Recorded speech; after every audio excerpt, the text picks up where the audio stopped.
So to get into the calculation of all the ATPs, we're going to start with glycolysis.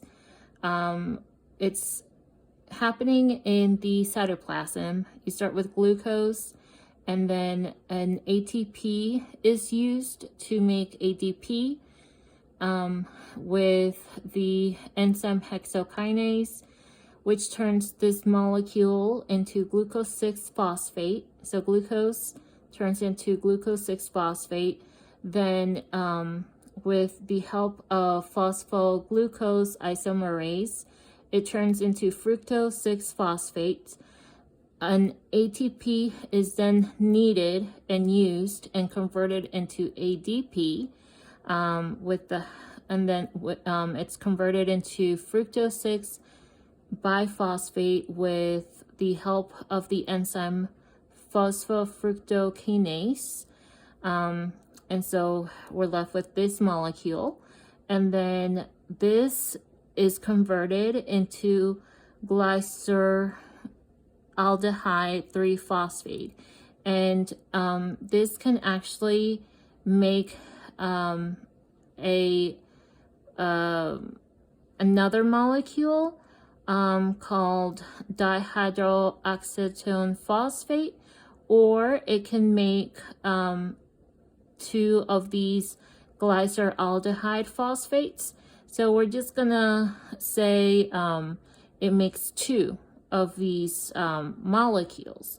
And so if we're gonna make two, everything else that we are gonna create after this is gonna be times 2.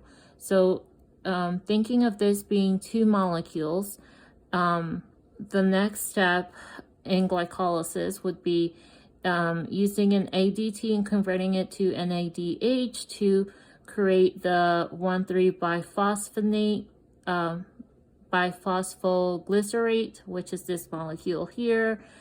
So we're gonna have two NADHs made, and then we're gonna make two ATPs made when it's converted into 3-phosphoglycerate.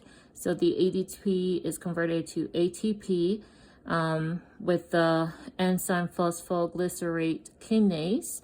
And then eventually we're gonna end up on this last molecule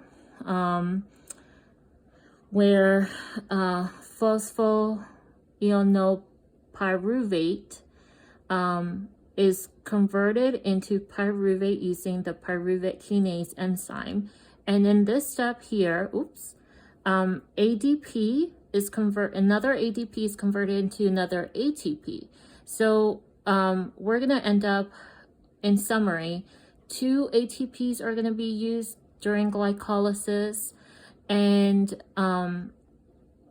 2 NADHs are going to be made from NADs, and then actually 4 ATPs will be made, and 2 pyruvates are going to be made during glycolysis. But even though we have 4 ATPs, remember 2 ATPs were used. So in net, we're actually going to have just 2 ATPs, not 4. So after pyruvate, we are gonna synthesize, or it's called the pyruvate dehydrogenase complex, where pyruvate is turned into acetyl-CoA to then go into the Krebs cycle. So it goes through a decarbonylation phase, and then eventually it forms it goes through oxidation and then forms acetyl-CoA. So these are the steps of that. Pretty much, you start with a copper ion of TPP and a pyruvate, right? And then hydrogen goes into that, and it's converted into hydroxyl ethyl TPP and some carbon dioxide. And then the next step, step 2, would be the oxidation phase, where this molecule here, with the help of the enzyme lipoamide, converts it to a carbanion of TPP and this intermediate acetylipomide. And then this intermediate with the coenzyme A creates the acetyl-CoA, and the hydrolipomide and some FAD, and then the lipomide enzyme and the FADH2 is converted into NADH, some hydrogen, and FADs. So the NAD plus is converted into NADH. So remember, in glycolysis, we have two pyruvates. So we're gonna have eventually two pyruvates converting into two acetyl-CoAs. And so the NAD plus that is converted into NADH, that's actually two NADHs, because this is going to be done twice because there's two pyruvates. Now that we have the acetyl-CoA, we're going to go to the Krebs cycle. And during the Krebs cycle, acetyl-CoA comes and the citrate synthase converts it to citrate, which in turn, there's another enzyme called acetylase that converts it to isotitrate. Now, during this step, when you convert this to the alpha ketoglutarate, there's an NAD that is converted into NADH when the isocitrate dehydrogenase enzyme is used. So there's one NADH made. And then when this alpha is turned into the acetyl-CoA with the help of this enzyme here, the alpha ketoglutarate dehydrogenase complex, another NAD is converted into NADH. And so we got two NADHs here. And this is important to keep track of when we come out on the other end and kind of add up all the conversions of how much ATP has been made. By going back into this Krebs cycle, when succinyl-CoA is converted into succinate, an ADP is used and converted into an ATP. So that's very important. This one ATP is made during the Krebs cycle. So we're putting it here as an ATP. And then the reaction keeps going. Another an FAD is converted into FADH. So I wrote that here. And as we continue towards the last step here, when maltase is converted into this, again, the maltate dehydrogenase enzyme, during this step, the NAD is converted into an ADH. So in total, during the Krebs cycle, we got 1, 2, 3 NADHs, we got one FADH2, and one ATP. But you gotta remember that in the previous steps, starting with glycolysis, we ended up with two pyruvates, which then ended up with two acetyl-CoAs, meaning this is one acetyl-CoA, so there's another, I guess, cycle for the other acetyl-CoA.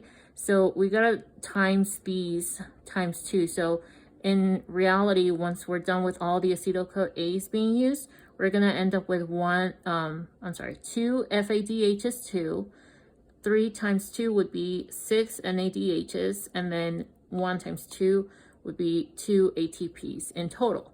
So to summarize everything, I made this little table.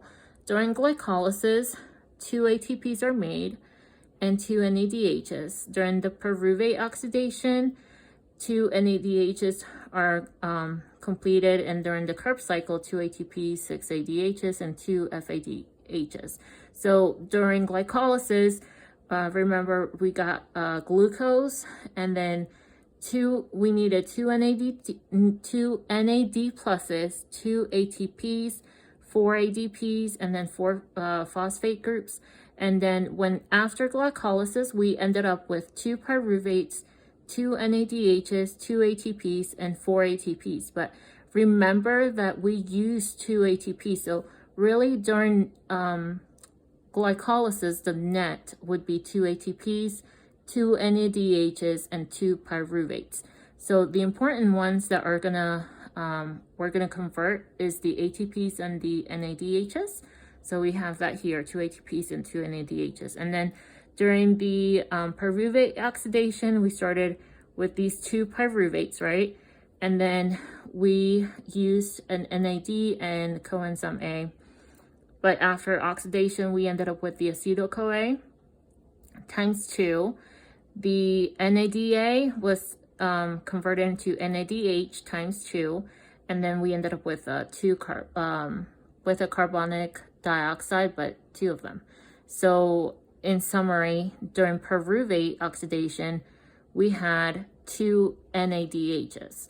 And then after the acetyl-CoA, we went into this carb or citric acid cycle where oxalate acid came in and turned it into citric acid, and then it went through all this little cycle there. And so we had 3 NADHs, I'll make that bigger, 3 NADHs, 1 ATP and 1 FDH, but we had 2 acetyl-CoA, so we're gonna multiply it by 2, which would give us 6 NADHs, 2 ATPs, and 2 FADHs too.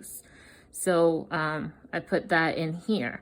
So now to convert the NADHs to ATPs, so this is the ATP conversion. So the 2 ATPs, we're gonna bring that over. Pyruvate had no ATPs made.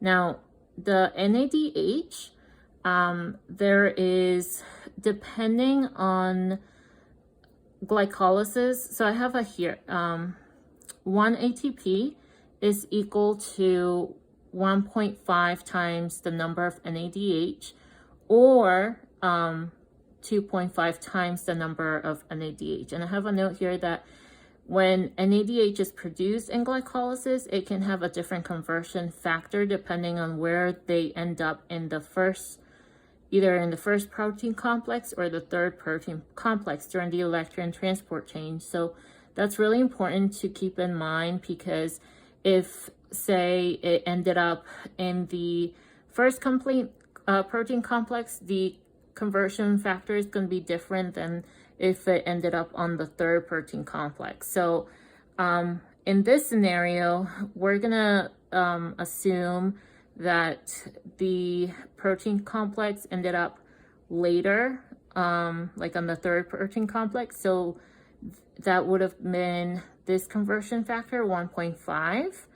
And so taking this conversion factor, so if you times 2 times 1.5, that would equal 3. But if it was earlier during the transport change, during the electron transport change, the conversion factor would be a little different. And so the total amount of the ATP yielded would have been 2 more, because if we use the 2.5, instead of being 3, it would have been 5. So in order to be 30, we're going to assume that that's assuming that it went through the third protein complex. So anyway, so that's going to be 3. So on this pyruvate oxidation, we don't have to take that into account. So we're actually going to multiply 2 times 2.5, which is 5. And then during the Krebs cycle, or the citric acid cycle, we're going to multiply 6 times 2.5, which is 15. And then the FADH, the conversion factor is times 1.5. So that's going to equal 3. And so if we add all these up, the total ATP should be 30. Thank you.